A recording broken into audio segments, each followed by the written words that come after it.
ഇനി നമുക്ക് കോഴിക്കോടേക്ക് പോകാം. ഇന്നലെ ഞാൻ പറയാം, ഒരു പക്ഷേ കോഴിക്കോട് മണ്ഡലത്തിലേക്കാൾ വടകര മണ്ഡലത്തിലെ ദൃശ്യങ്ങളാണ് ഇനി ഏറ്റവും അധികം സ്വാധീനിച്ചത്. കാരണം അത്രത്തോളം മനോഹരമായ ആളുകൾ, ജനക്കൂട്ടം, വലിയ പരിപാടികളൊക്കെ ആയിട്ട് ഒരു ഉത്സവ പ്രതീതിയായിരുന്നു ഇന്നലെ കൊട്ടിക്കലാശത്തിന് വടകര ഉൾപ്പെടെയുള്ള മണ്ഡലങ്ങളിൽ ഉണ്ടായിരുന്നത്. അതുമായി ബന്ധപ്പെട്ട വിവരങ്ങൾ തന്നെ ചോദിക്കാം.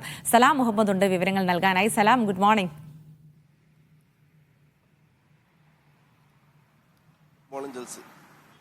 സലാം, അതായത് സലാം ആദ്യമായിട്ടായിരിക്കും ഒരു പക്ഷേ ഈ കൊട്ടിക്കലാശത്തിൻ്റെ ഇത്രയും മനോഹരമായ ദൃശ്യങ്ങൾ, അതിൻ്റെ റിപ്പോർട്ടിംഗ് ഒക്കെ ചെയ്യുന്നത് അല്ലേ? ഒരു പക്ഷേ വലിയ ആവേശം ഇന്നലെ നമ്മൾ വടകരയിലൊക്കെ കണ്ടതാണ്. വലിയ രീതിയിലുള്ള ജനക്കൂട്ടം, വലിയ തരത്തിലുള്ള പരിപാടികൾ, കളർഫുള്ളായിരുന്നു വടകരയിലേക്ക് ആഘോഷം എന്ന് പറയണമെങ്കിൽ കൊട്ടിക്കലാശം. അപ്പോൾ അതുമായി ബന്ധപ്പെട്ട് ഇന്നലെ എന്താണ് സലാമിന് ഇതൊക്കെ കണ്ടപ്പോൾ തോന്നിയത്? ഒരുപക്ഷേ മാധ്യമപ്രവർത്തനത്തിൽ വന്ന ശേഷമുള്ള ആദ്യ കൊട്ടിക്കലാശത്തെ എങ്ങനെയാണ് കണ്ടത്?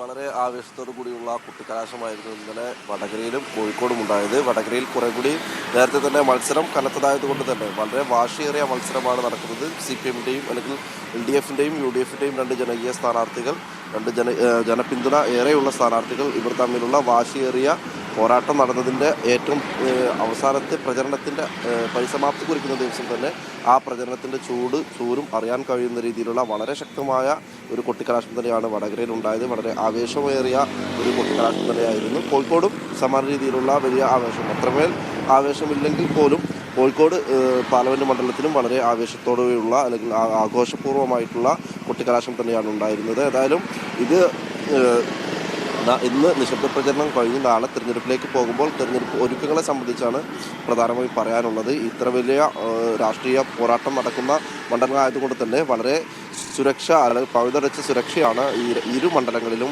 ഒരുക്കിയിട്ടുള്ളത്. കൂടാതെ മലപ്പുറം, പൊന്നാനി തുടങ്ങിയ മണ്ഡലങ്ങളിലും വളരെ തെരഞ്ഞെടുപ്പ് സുഗമമായി നടത്തുന്നതിന് വേണ്ട ഒരുക്കങ്ങളൊക്കെ തന്നെ പൂർത്തിയായിട്ടുണ്ട്. ഇന്ന് 8 മണിയോടെയായിരിക്കും പോളിംഗ് സാമഗ്രികളുടെ വിതരണം ഉണ്ടാവുക. നേരത്തെ മുത്തബ് ചൂണ്ടിക്കാണിച്ച പോലെ അത്ര പോളിംഗ് സാമഗ്രികളെ കുറിച്ചൊക്കെ വിശദമായി തന്നെ പറയുകയുണ്ടായി.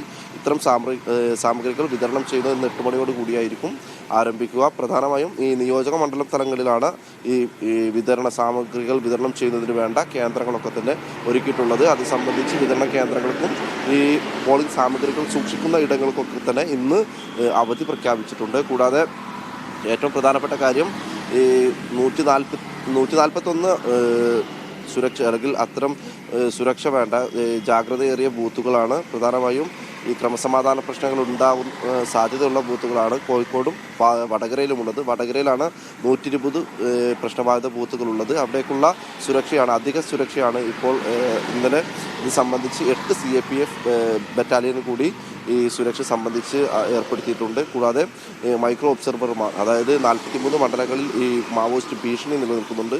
വടകര മണ്ഡലത്തിലാണ് അതുള്ളത്.